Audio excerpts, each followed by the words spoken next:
Thank you for coming along. Lovely mix of people. We had the invite sent out internally and to different stakeholders and community groups externally. So there may be a mix of you in the room. And today we're going to look at artistic methods to support just health systems.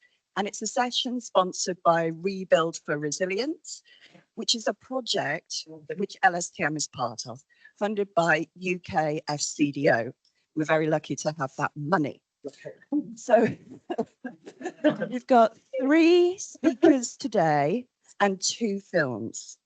So first up, we're going to hear from Ruham. Where are you, Ruham? Hello, Ruham. Ruham is from the American University of Beirut in the Lebanon. Before she was a researcher, she was a doctor for 20 years or more now. Maybe the bio's out of date, I don't know. She focuses on health systems research and the determinants of access to quality healthcare. She's got extensive research experience. She actually was a doctor in Russia, which a lot of people don't know, and considers herself Russian and Lebanese. She's worked for the International Red Cross before she worked for AUB, and she's also advised the UN and different UN organizations. UNICEF. Beautiful. And WHO. I'm getting it live. Right. So I'm going to hand over to Ruham in a second, but I also just wanted to introduce the second speaker, who's actually online. And Abriti joins us from Herd International in Nepal. It's 6 o'clock there, and it's a public holiday. So I did really poorly with the organizing of the date. So thank you, Abriti. And at Herd, Abriti has a focus on qualitative and participatory approaches. She's also one of our gender leads there. She describes herself as an emerging researcher, but I keep saying she's actually emerged now. We've got to knock that on the head. She's interested in equity, operational field studies and evaluation, and rapid ethnography, and just various community level stuff. That's Sarah Abriti. So we're going to hand over to Ruham. She's going to do a little presentation, show her film, Q&A, same thing for Abriti. And then I'm going to leave you with Shahreen from LSTM, who you may know, who's going to talk a little bit more about artistic methods. And I'll introduce her later on. Okay, Ruham. Okay, thank you. Okay, now I will tell to you our journey through this filmmaking, because we also learned a lot about and discovered our artistic souls that were hidden before that. So the film was inspired by in-depth interview. We went to close to community providers that are Syrian, that are refugees, and that have to work because their husbands lost their jobs during COVID-19. And we interviewed them on their gendered experience. We had 8 participants. We interviewed men and women and employers of those people. But among all those interviewees, we had 8 women, all Syrian, all refugees, or sole breadwinners of their families, and all having small children living in Lebanon. The key findings of our study, those women entered the health work market to compensate for the loss of their husbands' jobs. They faced increased workloads, low wages, transportation issues, and restrictive gender norms. So it was much more difficult for them to do their work, and they demanded from them more than from their male counterparts. Also, they faced extremely low wages and very low job security. They can lose job. They are all the time afraid of losing their jobs. Also, in the outside, they endured stigma, isolation, and loss of social networks because most of them have extended family in Syria, remained in Syria. And the most important in this is what they talked about the most is that they had to manage the dual burden because social norms are still allocating them to the domestic chores, even though that they are the only one working outside the house for pay. Next, please. The impressions about those women were very uh, like I was marked after having interviewed those women.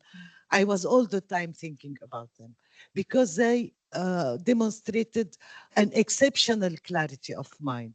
They understood everything uh, around them. They didn't have prejudices. They were tolerant. They were talking about everything. They are dedicated to their families. They are accepting this responsibility. They are not annoyed by having this responsibility. And they are so proud of contributing to their family's survival and to their society's survival. And this was very remarkable. But all those emotional impact I had, I couldn't translate into the report. The report, there is no place for emotion. Okay, we need evidence, we need, I don't know, quotes. There is no place for those emotions. I cannot say in a report, oh, they have clarity of mind, they are so organized, so composed, so well dressed, for example. We don't say such things in a report. So this is how the idea of the film came. And we decided to do a film to transmit, to relay those emotions that we went through. How we did the process, five of those eight women agreed to to participate into this documentary. We first partnered with a very well-known documentary company, but we didn't get along with them because they did not show this empowering, this pride process we were looking for. And they didn't show them in their best uh, image. They wanted to show them in pitiful, like to people to pity them, to give them money, because they were used to do UN promotional films. So they couldn't shift to something else.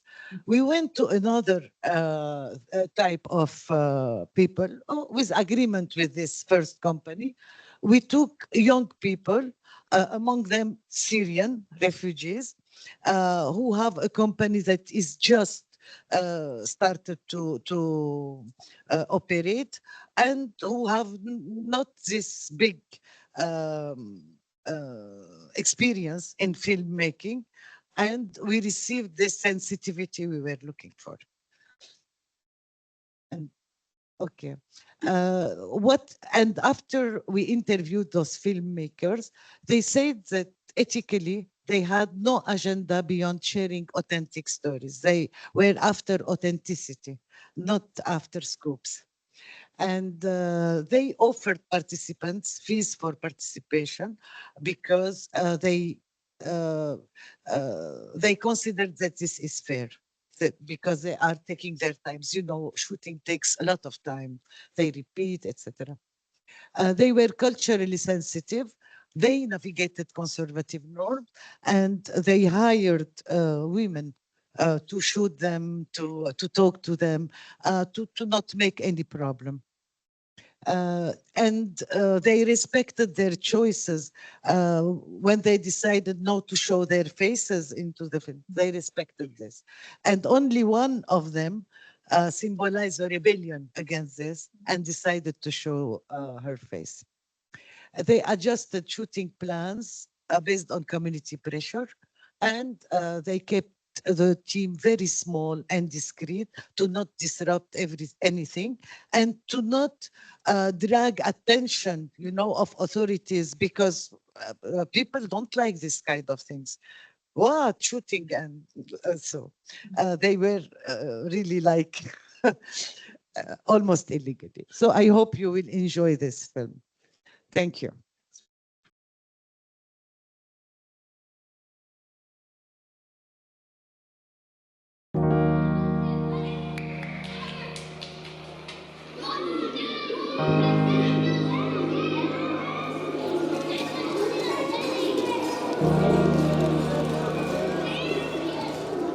يعني أكيد ما بدي يطلع وجهي كرمال البيئة اللي نحن فيها.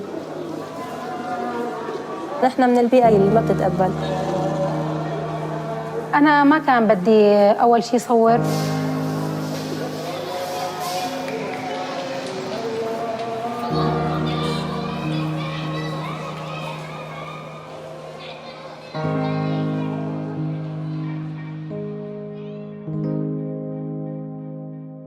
أنا بسوريا دارسة تمريض معهد صحي بعد البكالوريا. توظفت، كنت أشتغل مستوصف وأشتغل مشفى، يعني داوم يعني بالنهار وبالليل أشتغل. يعني أشتغل مثل ما قلت لك يعني مع حب المهنة، يعني ما إنه أنا أشتغل لأنه أنا مجبرة. يعني الحمد لله كان وضع أهل المادة إنه كان كتير مناح وضعنا، يعني ما أنا بحاجة مصاري، فأنا أشتغل لأني أنا بحب. كنت أنا يعني عايشة أحلى أيام عمري. كان هون لسه الوضع بسوريا تمام. كنت أنا أشتغل، أحط ابني عند أهلي، مأمنة عليه، مرتاحة كتير الحمد لله من كل النواحي. يعني ضلينا عايشين هيك الحياة هاي لحتى بلشت الأحداث.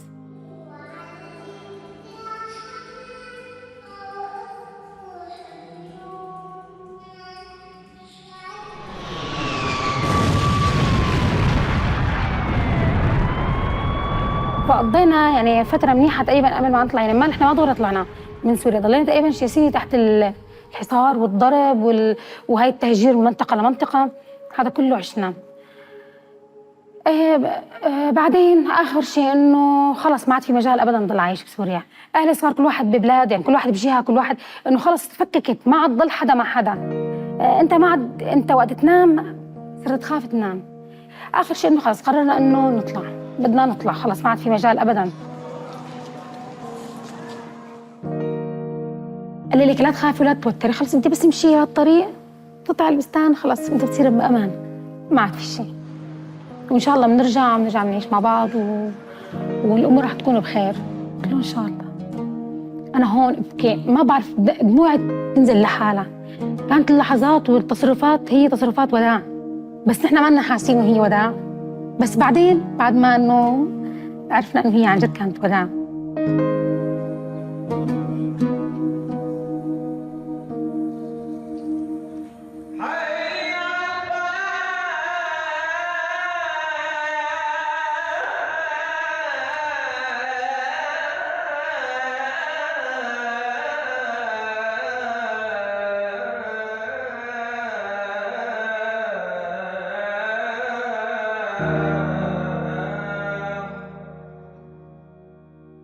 اسمي مروة، عمري 30، أنا سورية من ريف الشام، وهنا حالياً بلبنان.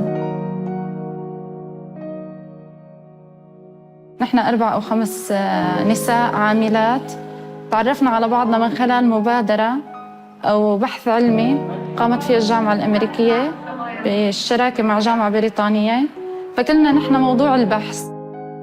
يعني عم نحاول نأسس لمبادرة تكون فعالة على الأرض، مبادرة تساعد النساء، ترفع من سوية المرأة، تضمن لها حقوقها. يعني صحيح نحن ما رح نصل لمستويات عالية، بس إنه بنحاول. هلا لما اجوا هلا الاجتماع هن جايين بانطلاقه. هلا هذا الشيء كثير حلو، بيأكد لنا انه ان شاء الله مبادرتنا ماشيه، مشروعنا ماشي. نحن ناس عندهم اهداف، يعني عندنا افكار، عندنا رؤيه، عندنا شيء نحن بدنا نعمله. قلنا مثلا كل وحده فينا اقل شيء 10 سنين عم تشتغل، 6 سنين 7 سنين عم تشتغل. فاذا هلا من هلا بلشنا نحن مثلا نخفف شوي عن حالنا، كثير بيكون منيح. يعني هذا في شيء لقدام كثير منيح ان شاء الله يا رب. دامت افراحكم عامله او دامت دياركم عامله بالافراح.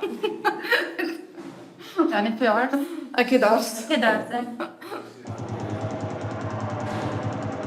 من على شي حدا اخذ خطيفه حدا او حدا يكون تغير شيء بالوضع العام. الصوت مش طبيعي. لا طبيعي دامت دياركم عامله بالافراح. طبيعي جدا جدا. يا عزا يا لا عرس عرس. هلا أنا كنت مزوجة إلي 20 يوم وقت اللي انقصفت المنطقة اللي نحن فيها.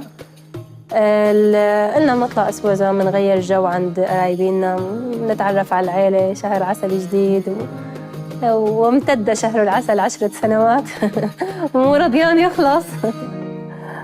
أنا من كل أغراض بيتي عروسة 20 يوم أنا طلعت كتبي وأدواتي بس، ما طلعت شيء لك يعني إنه كنز أحملها معي، ما حملت معي ولا شيء أبداً. ثيابي اللي لابستن وأغراض المعهد وكتبي كانت يعني أنا كان عشقي دراستي وأهم شيء دراستي وبالدنيا كلها دراستي بس.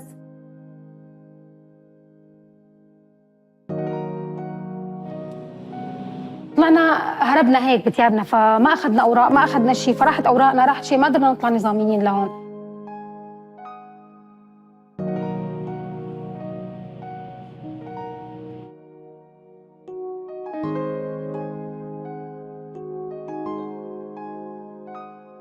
اول ما طلعنا على العرسال، لانه منطقتهم قريبه على العرسال، فانه على الحدود.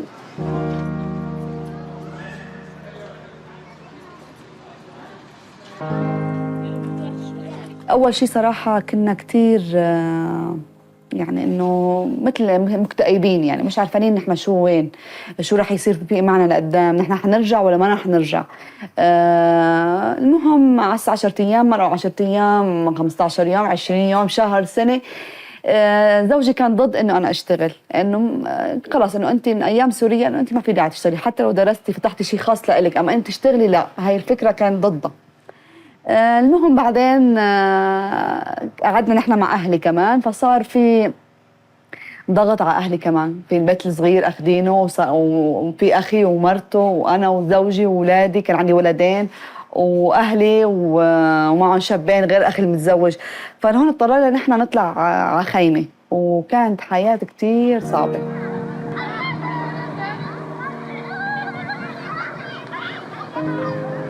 نضطر انا وزوجي كل يوم بالمساء بس نشوف الحرمات الموجوده عنا، نضطر نقوم نغطي من جوا الخيمه كرمال ما تبين لبرا. وانا انه هون صرت على طول مشاكل مع زوجي، انه بعدين انه انت هون ما لك ما في فرص عمل للرجال، ونحن الله اعلم شو مصيرنا، فانا لازم هون فكر دور على شغل، لانه انا معي اخذ البكالوريا وسني اولى جامعه، فانا فيني دور فتش على شغل.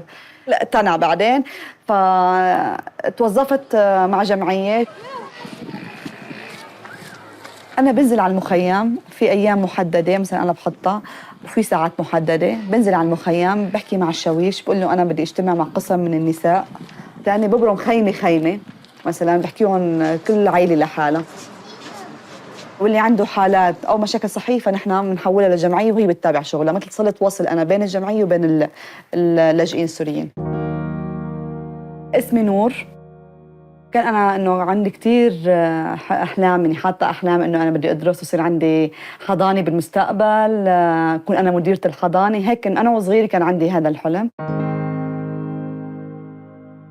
عانيت أنا لو وصلت على الجامعة، يعني أنا ما وصلت على الجامعة مثل الباقي لأنه كان في مشاكل لحتى تفوتي أنت على الجامعة كبنت، بس الحمد لله ماما كانت من الناس اللي كتير واعية، كتير بتحب الثقافة للبنت يعني. بابا شوي كان رافض، بس يعني كنا مصرين على التعليم. فأنا أكيد لما درست أنا كان بدي أتابع بعد الدراسة، ولهلأ يعني ولبكرة وبعد بكرة إنه أنا بدي فوت، يعني بدي أتمني مجالي. وقت اللي اشتغلت كان رافض، حتى اتصل ببابا وفسد علي، بعدين هو اللي فسد علي إنه عم تشتغل ملاك. بس سبحان الله بهي الفترة نفسها هو تعرض لحادث وانكسر ظهره، وإجا شغلي على وقت نفس مرضه، فإنه سبحان الله كنا أبداً يعني أنا وياه سوا. هلا بعد الحرب أثرت كتير، إنه صارت نسبة التعليم أعلى، ونسبة النساء اللي عم تطلع على الشغل أعلى طبعاً بسبب إنه في كتير شباب راحت على الجيش أو اعتقلت أو ماتت أو فصارت يعني صار لازم لتكمل الحياة لازم يكون في المرأة تشتغل. حتى يعني على الغلا اللي صار ما بقى في الرجال لحاله هو يقدر مصروف البيت. أنا طبيعة التمريض أنا بحبه، أنا بحب هاي مهنتي وخاصة قسم الطوارئ، يعني لأنه أنا من أيام سوريا مشتغلة بالطوارئ كتير. بتلاقي الطوارئ هو مدرسة، بيجيك من جميع المرضى، يعني بيجيك مرضى مشكل من جميع الأمراض، بيجيك جروحة غيارات، يعني بيجيك يعني بتتعرف على كل شيء. نحن علما نحن الطوارئ عنا صغيرة بس مع هيك عم نستقبل أعداد كبيرة، يعني مثل كأنه مستشفى تماماً. هلا هو مستوصف اول شيء بلش وقت اللي اجوا السوريين على لبنان، يعني كشيء خيري، يعني عرفت كيف؟ دكاتره سوريين، اطباء سوريين بدعم من منظمه اسمها منظمه مابس، وفي جمعيه هون بالمنطقه هي اللي كمان دعمته. اللي من 2002 موظفه انا تمريض ممرضه من 2002، يعني تقريبا صار لي شيء 21 سنه بشتغل ممرضة. هلا هون نحن بنشتغل كل اسبوع، في عنا يوم عطلة واحد، وباقي الشغلات مرض او شيء هذا بدنا ناخذ اجازات على حسابنا بدون نقص الراتب. ومنخاف من الترحيل، منخاف من الترحيل انه باي لحظة مثلا يصير شيء على الصعيد الدولي او هيك يحملونا ويلا على سوريا. وشغلة ثانية الراتب كتير قليل، ما بكفيني، يعني تقريبا نص الاحتياجات الراتب. يعني ما في ترفيه، الرفاهية معدومة صفر، يعني بس بدنا نترفه بنحط كراسي قدام البيت على البرندة هون، هاي الرفاهية تبعنا فقط لا غير.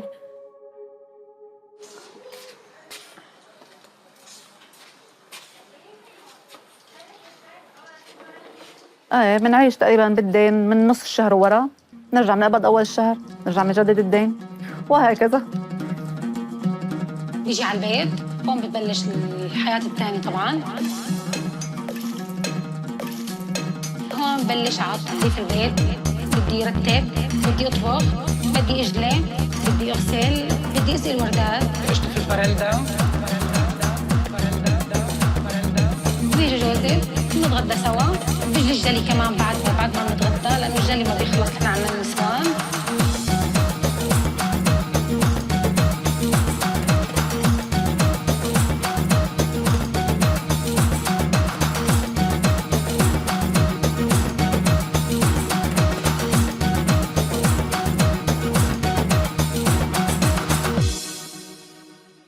اللبنانية كتير مفكرين إنه السورية واو، وإنه عم تعطيهم الأمم بالدولار وعم يقبضوا بالدولار، ومع إنه هذا الشيء كله غلط. بالنسبة إلي أنا، نحن كعائلة ومسجلين بالأمم مفصولين من الأمم، ما بناخد شيء أبدا. للأسف إنه أخذ ستيريوتايب أو نمط تقليدي شوي اللجوء، إنه هو تعبير عن العجز، العيشة في بيئات سيئة، لكن نحن حاولنا نكسر هي حالة التطبيع مع المعايير اللي عم بيعيشها اللاجئين. فمن هون بلشت كثير من الأفكار كيف فينا نحن نحفز أكثر وأكثر هدول الناس لياخذوا دورهم بالمجتمع ويكونوا مساهمين أكثر من إنه يكونوا فقط مستقبلين.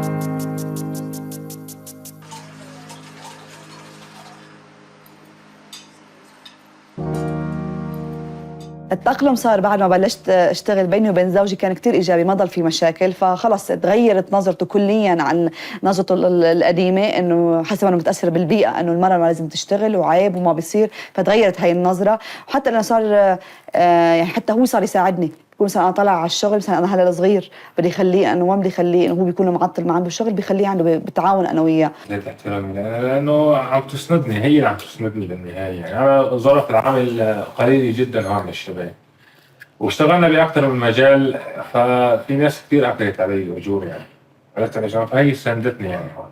أنا بعتبر حالي كتير هلأ صرت بمكان أحسن بكتير اللي كنت فيه.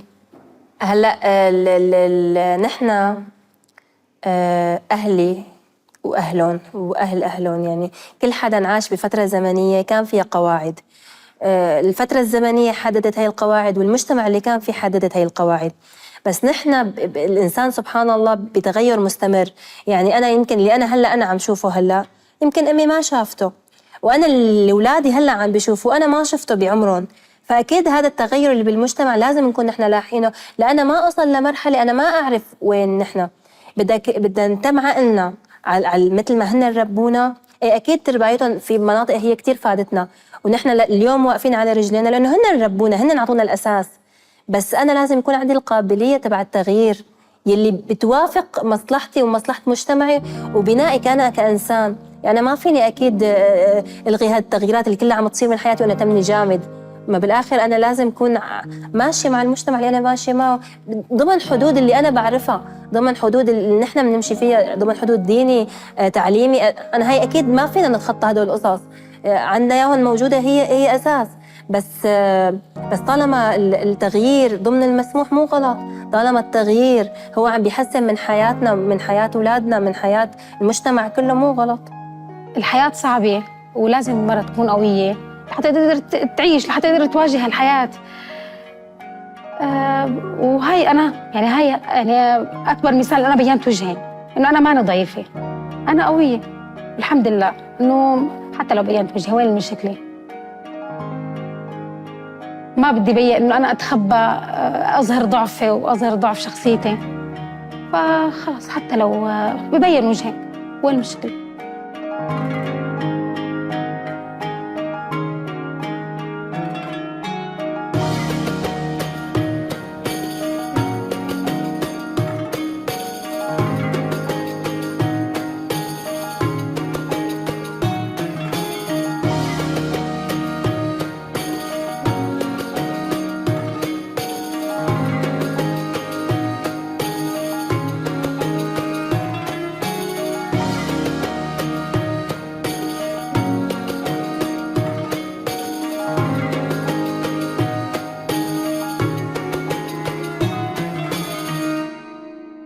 فيك تعملي لها كات.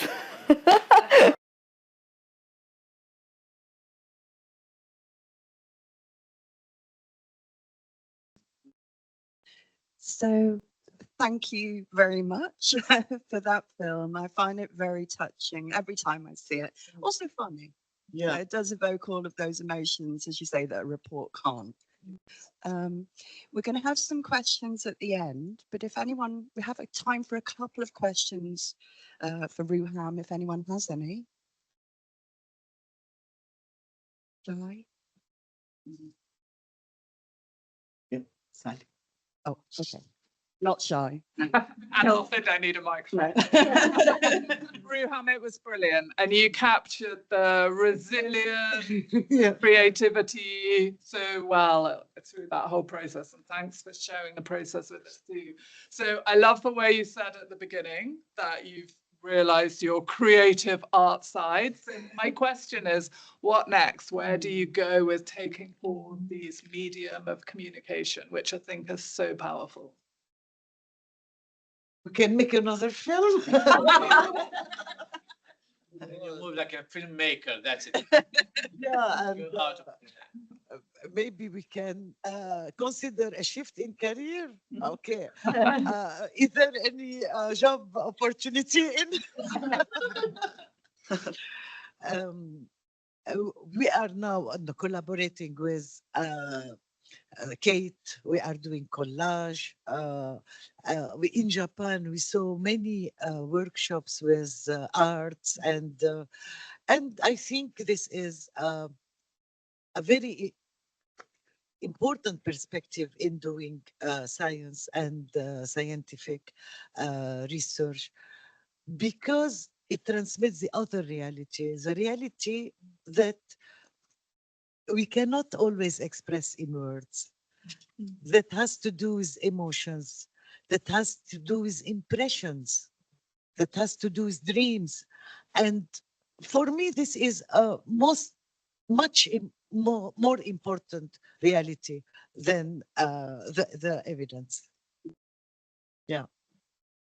So looking forward to keep on collaborating in this kind of projects. Okay, thank you. And very fond of Ruham, the rest of our team, Joanna, who can't be here, Fuad, who's at the back, the women who are the researchers in the community. Thank you for creating something so special and for being here in the UK. Thank goodness we got the visa. Marvelous. Okay, are we going to see Abriti on the screen as she presents? I don't know. Okay, maybe, maybe not. Abriti, can you speak? Yes, I can see you. Oh, hi. Okay, so I'm going to hand over to Abriti, same deal. She's going to introduce her film, which is different. Rebuild works in fragile and shock-prone settings. So now we're taking you to Nepal, and she's going to talk to you more about the work she's done with women in the community there. Okay, Abriti, over to you. Okay. Thank you, Kate and Karen. So today I'll be similar to the Lebanon team. We also have a film to show to you all, and it's the story of a female community. Can you? Sorry. Sorry? You can hear me, right? Yeah. Okay. Oh, sorry. So it's actually a story of a female community health volunteers. Karen, can we I mean manage the echo? I can hear my voice, so it's getting difficult. Sorry. I think switch that microphone off. I think it's these microphones on. Actually, mute. No, we're trying to switch off the mic. Not quite entirely Because sure. there should be a mic in No, there. they're on mute. Yeah. Try speaking again, Abriti. Hi. How are you doing for the echo? So it's a story of probably I think it should be fine. Yeah. That's okay. Yeah. You sound good here. Yeah. Yeah. Okay, so sorry for the disturbances. So it's actually a story of a female community health volunteers, which is the method and how we developed this and how we came to this is a bit different than what you heard previously from Lebanon team. So it's actually a film co-created by female community health volunteers. And just to give you a background, female community health volunteers are close to community providers who are working at the community level in Nepal, and they are active and they actually serve as bridges the gap between community and government health services, and they are really an important cadre who help to reach the unreached population at the community level. So there are almost like 52,000 local women particularly who serve as female community health volunteers in different community. So it's actually a film that co-created by them to address the different challenges they have been facing while doing their work, which is more shaped by the gender norms and other power dynamics. So we actually took a power approach in this study, and during the planning phase, we previously did a pre-study where we actually identified several issues or challenges which were faced by the female community health volunteers when they were working at the community level, particularly which were shaped by the gender norms and the power dynamic. So from there, and there were a list of different issues identified, and then the issues were again discussed with the stakeholders, and we did the root cause identification of different issues that were identified in the previous study, and also did the problem tree analysis and tried to identify the solution. What could we do to address those particular issues? And then like we discussed with them what different solutions could be, and we went to the phase of action where we tried to develop and co-create the intervention, where they discussed and decided that they would want to do a film, make a film on their experiences of working at the community level, both informed by the gender and other equity elements, and showcase it to the community people. So that is how we decided, and they decided that they would want to do the film, and we technically supported them to develop the film and write the script and do the community filming. After the film was developed, it was showcased, and then also we further evaluated the entire participatory action research process as such, and how the film actually motivated and encouraged them at the community level and helped them to address the issues that they actually wanted to they actually wanted to acknowledge or resolve at the community level. So community engagement was one of the core element in the entire process. So they were engaged from the very start of the process, and they were and engaged in every tiny bits of details and activities during the entire process. Next slide, please. So just to talk more on how the intervention or particularly the film was developed. So they first came with the idea of, like, let's say street drama and film video making. They came with the different options, but then like they discussed the pros and cons of different options. So for example, when they thought of street drama, they said that, okay, if it's a street drama, then we might need to go every time for the street drama, and it might not be possible for us to every time to leave the work, leave the house, leave the home, and then like go for the street drama.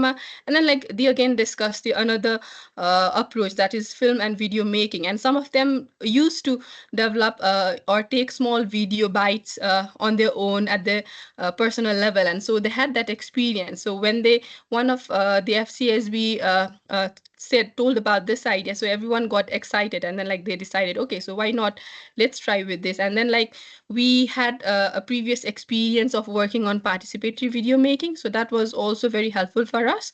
And with that notion, we came to a conclusion, consensus among all the FCSBs, that okay, so we will be doing a film. And then like we had this training and capacity building, several workshops where we helped them, and where they wrote the script, where we provided the training to use the GoPro cameras, and then like the sound recorders, and then how to do the role play. And we did a lot of practicing during the several workshops. And then like they went to the community, and they shoot the film in the local areas. They identified who is going to be the actor, identified the scene, identified the places where they want to do the shooting. And then like they did everything, the entire creation of let's say the co-creation of the film. And finally a film was developed and was further showcased at different levels. It was showcased at local level, all 6 wards, where it was almost observed by 353 participants. It was again also used and showed in FCSV Day, where more than 200 participants viewed the film. And it's now also in a social media, which has more than 1.2K views in YouTube. So as I mentioned, a few of the points I mentioned earlier, like why film? So this is what they mentioned, like the film has the ability to capture the voices of FCSBs, to convey messages, to address the issue. So some of the verbatims they mention is like, we can show this film to the people who do not understand us and who do not listen to us. If it was a street drama, we would have to act every time, which would be difficult. But then like, because it's a film, so it can be used as an advocacy tool. After watching the video, I realized messages can be given more effectively through videos. This was the first time I watched a video that presented the challenges faced by FCSVs, which was very clear. I felt very happy. So this is how a power of a film or a media could play an important role in addressing some of the community level issues in different and also at all levels. Next slide. So in conclusion, like we felt after doing this, we felt that PAR actually is it's a PAR approach supported in co-creating a video, and it's a very innovative and powerful tool which helps to actually and video particularly help to amplify the voices and served as a medium for advancing gender equality. And it is a very adaptive and flexible approach which particularly helps to identify and address a very contextual and a very context relevant issues, and it further enhances collaboration and inclusion, not only within the community members within the community, but also with all the stakeholders at this system level, and then like creates a better relationship and greater understanding of the work they have been doing, and how they could help each other in going forward. So it has empowered and developed capacity among themselves. That is what they mentioned. However, yes, a long-term evaluation is necessary, and further interventions are required to address gender norms to better motivate FCSBs. So this is a very brief description of how we came with an idea of a film and who actually developed the film and what was the entire process we applied to develop the film. And you will see the same thing, the film that is finally developed by the female community health volunteers, and then some of the and then like some of the experiences they have shared while they develop the film. So I hope you'll enjoy. But yes, do keep in mind that this everything is sought by female community health volunteers. So they have done it, and it's the script and the film and the story by them. Thank you.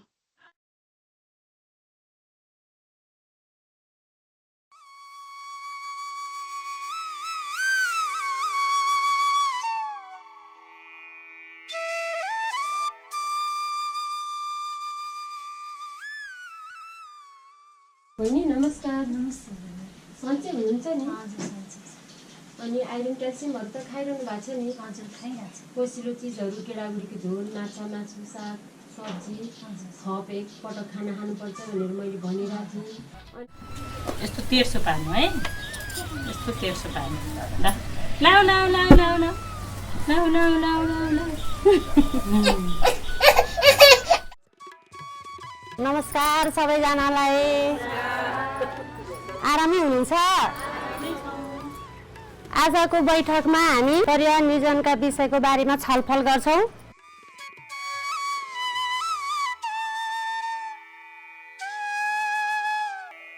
अब आजलाई यति नै है।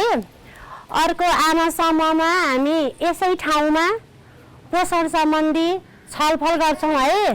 सबैलाई धन्यवाद। नमस्कार, आइदिनु भयो, खुसी लाग्यो है।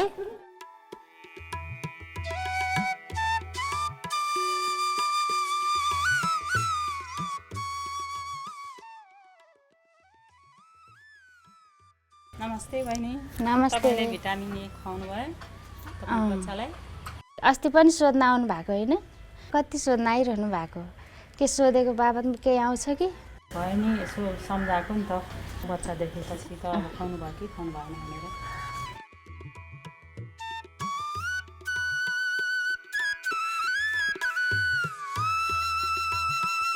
ओहो, दिदी पनि आउँदै हुनुहुन्छ। नमस्कार दिदी। के भयो तपाईलाई? अलि निराश देख्नुहुन्छ नि? यस्तै त हो, काम गर्यो समुदायको। सबैले कुरा बुझ्नुहुन्न हाम्रो भूमिका के हो र हामी के काम गर्छौँ भनेर। छोडिदिनुहोस् दिदी, निराश नहुनुहोस्। हामीले समूहमा गएर सेवा गर्ने हो, समुदायमा गएर सेवा गर्ने हो, आफूले लागिसकेको गर्ने हो। निराश नहुनुहोस्, सबैजनाले बुझ्नु भएको हुँदैन। Thank you, Briti. So this video, the film actually goes on to show you behind the scenes footage of the women making the film, training themselves on how to do the audio, how to get shots, how to get the best out of their actors, including the grumpy husband who's like laughing, having to do his piece again. So what we'll do is email you the longer version so you can have a look at them. It's quite funny. I really enjoy the film. I really love the nosy neighbor. And I think the experiences of those women really come alive. Like to thank Herd International, all of the women and the other colleagues there who kind of made this project possible, Sushil, Shafika, and others. Now, do you have any questions for Abriti? Okay, just coming to the back of the room. Hi, it was just about how and where you're going to show this film and use it, because it's obviously, I've used collaborative filmmaking in Nepal as well, and it's really important to reach your audiences. So like film festivals in Nepal, but also I definitely want the link, but I forgot to register, so I'll have to. So Abriti, did you hear that? Do you want to give an answer in terms of what you've done so far and what you've got planned? We don't have, I mean, like now this video actually is the output or the property of the female community health volunteers themselves and also the municipality. So they have been sharing this video widely to their networks and to different and have been showcasing it wherever possible. So as I mentioned earlier, so as of now, we have showcased this in the FCSV day where different other FCSVs were present, and also at all the wards of the where the female community health volunteers were working, like who were the participant of this process and of this film. So it has reached the community in that way, and as it is in the YouTube, and they have been sharing it internally or among themselves. So it has also reached the wider population. I mean, like interested group of people who would want to know about the FCSB's work, and also the stakeholders, because we have showcased because they were present during the showcasing events, all the local stakeholders who FCSBs directly work with. And so we don't have a very specific plan as of now how to further take this film, or where we would really want to show this film further in Nepal as such. But then, like, yes, it's available, and anyone can view this film. Okay, one other question, Abriti, just in case you can't see the hand. Thank you. My name is Bernard. I have experience working as a community health volunteer before. And we experience so many challenges, but our female counterparts have specific challenges which are different from us. For instance, when we're advocating for family planning services in some of the less developed places in my country, Ghana, the women sometimes they encounter verbal attacks, assault. People attack them saying that they are going around misleading their wife not to give birth. Even sometimes these attacks come from both men and women. So I just want to find out, do they experience similar issues in their country? And if they experience those issues, how do they manage to overcome them? So that when I go back home, I can also implement it there. Thank you, and thank you for sharing experiences from another setting, which I think we can kind of see themes coming together in terms of the role of women in healthcare, the pressures they have, the things they have to juggle. Do you have an answer, Abriti? Yes, just briefly, thank you for the question. And I think the situation is similar in most of the context, where when it comes with particularly providing services such as like family planning, and when it's more engaging with the woman. So yes, in our study, they did mention, female community health volunteers did mention, like it's okay with other services, but then like sometimes they do struggle or they face challenges in terms of providing services such as family planning, and particularly like they are viewed differently, and as you mentioned, like they are probably misleading their wives, or I mean, so those sort of things are there, but how they manage is like they but then the women themselves, the female community health volunteers and the women, they have a very good relationship, and then like it's easier for the woman to go and talk to women and ask for the family planning services rather than other service providers. So in that way, it's actually, there is that barrier and challenges, but then like it also is important that is happening to appropriately provide the services, and it's more of mass campaigning and more of the community awareness. So that is why like we wanted, this video is also trying to reflect like how female community health volunteers have been working and what their role is, and it's not misleading, but then like they have been working together with everyone, and it's more for the preventive aspects at the community level. Thank you very much, Abriti, and thank you for working when you're not very well and it's night and it's a public holiday. Burton. We really appreciate you being here online with us today. So we're going to continue for about another 10 minutes and then we'll finish. And I think there's some food, I believe, coming. So we can eat together and you can chat. You can also go outside there and have a look at the exhibition that we have, which is Shahreen's responsibility with her partners, which she'll explain a bit more about. And Shahreen, if you don't know her, she works here at LSTM. She's worked on, just checking, Countdown, Redress, Arise. She's on all of these projects. She gets around. She's got a particular interest in disability rights, social inclusion, gender, health systems, all the things we love.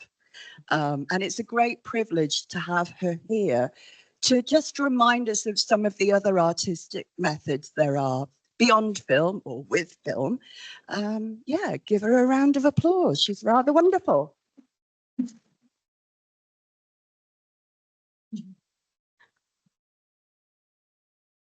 Thank you, Kate, for that very kind introduction.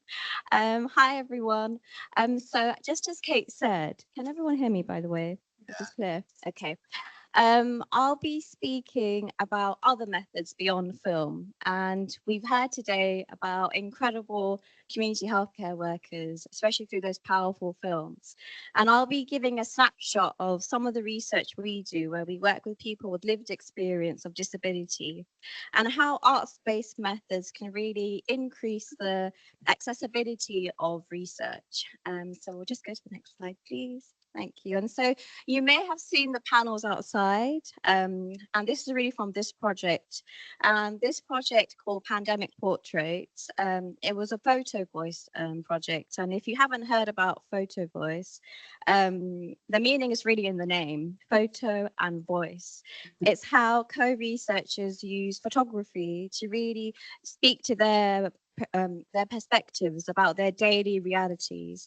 And so this project occurred during the height of COVID-19, where we spoke to many co-researchers with varying disabilities, and they took photographs of their time during lockdown and they shared their experiences. So just to give you a background, a quick one, is that obviously we know that COVID-19 impacted everyone globally, but particularly vulnerable groups. And within these vulnerable groups, people with disabilities are often the most vulnerable. Even in usual circumstances, people with disabilities often face barriers to employment, to healthcare, and to participation in their communities. And so we also find that people with disabilities and their caregivers are often excluded from being actively included in research. And so this project really aimed to bridge that gap. And so we really worked with co-researchers, and you can meet some of them here. And there's also a link where you can watch videos where they speak about their experiences of doing this project. And this is just Okai. He's based in Liberia, and Marjana. And they also work as disability advocates, but they were also researchers as part of this project. They were involved in data collection and designing the research and throughout the whole process, really. So the next few slides, I'll give you a snapshot. There were many themes, and you can see more of them in detail outside and also in a photo booklet.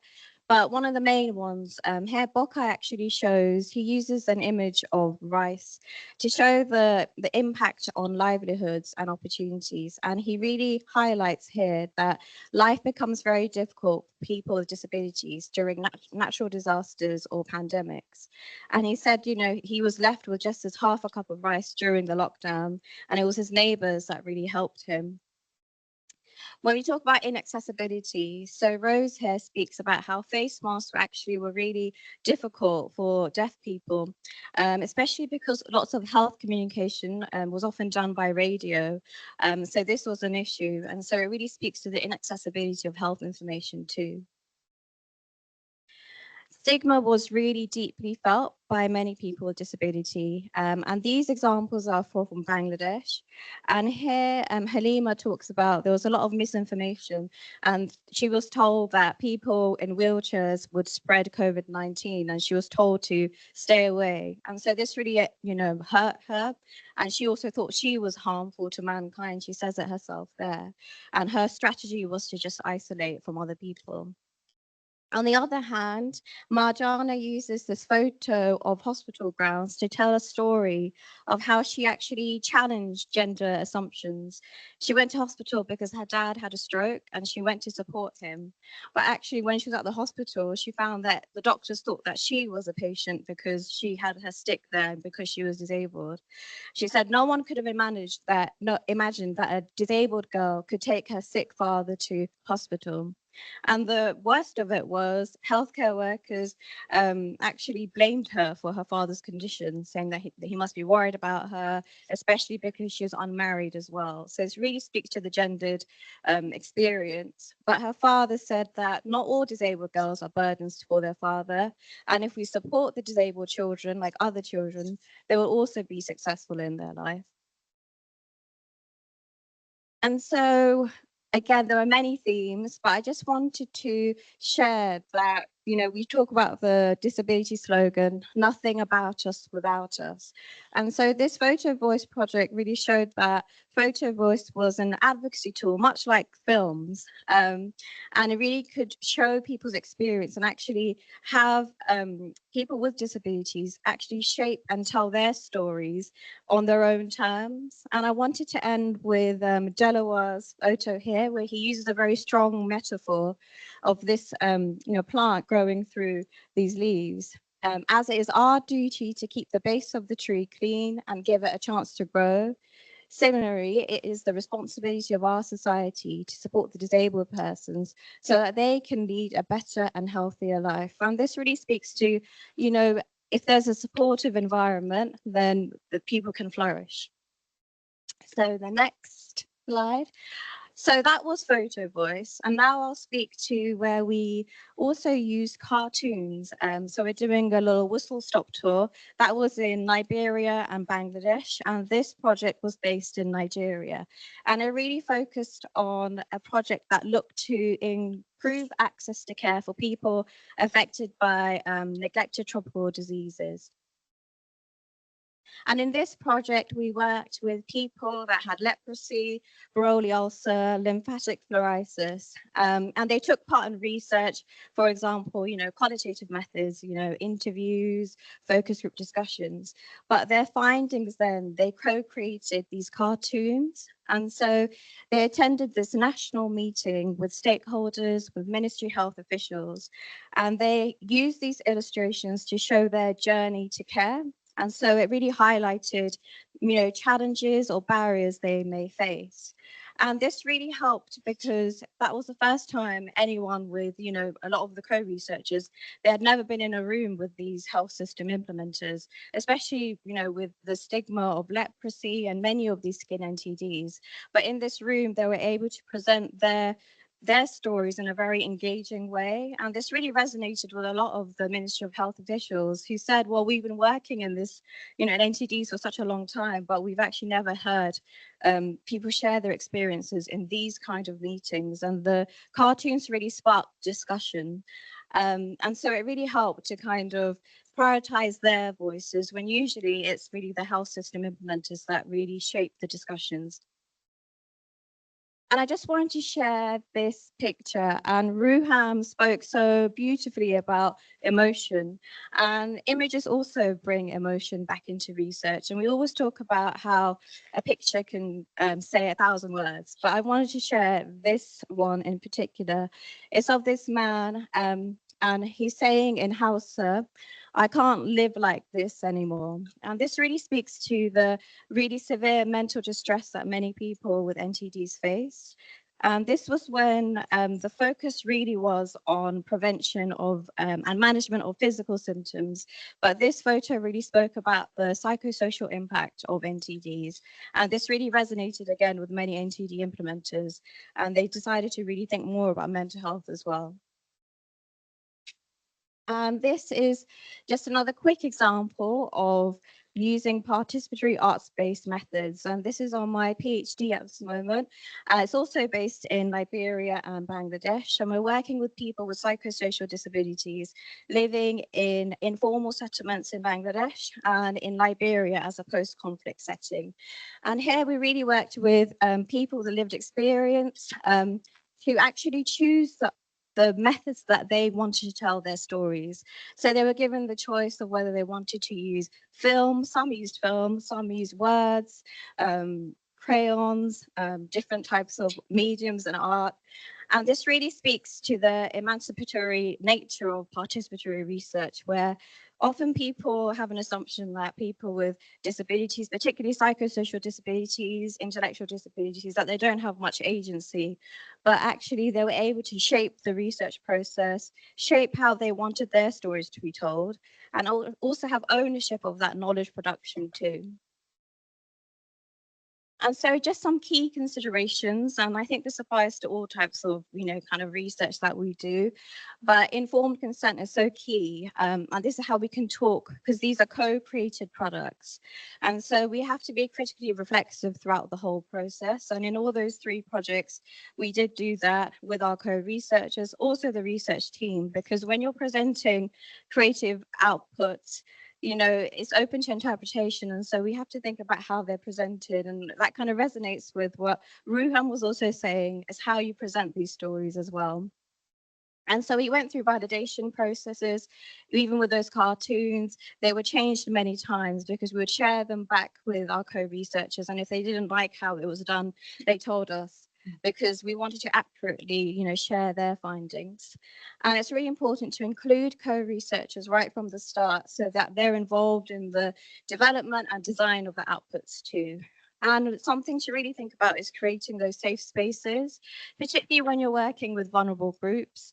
Some of these methods can, they evoke emotion. And so it's important to think about safeguarding as well. And just to say that, thank you. This is just to kind of wrap up and think about all the methods that we've shown today and really the value of them, because images, film, they can be powerful, especially recognized beyond literacy, language, culture as well. And it also encourages interactions between non-researchers and researchers, and it's more accessible and it can actually speak to a wider audience. And it situates co-researchers as active agents where they can be knowledge agents, but also action change in their communities. And again, speaking about that, honoring local knowledge and their ownership of the research process, their findings, their stories. Because as researchers, we have a responsibility, because often we analyze data and we present it with our interpretations, but we've used these methods to kind of make sure it's been centered, and we really do center those lived experiences. And that's it. Thank you very much.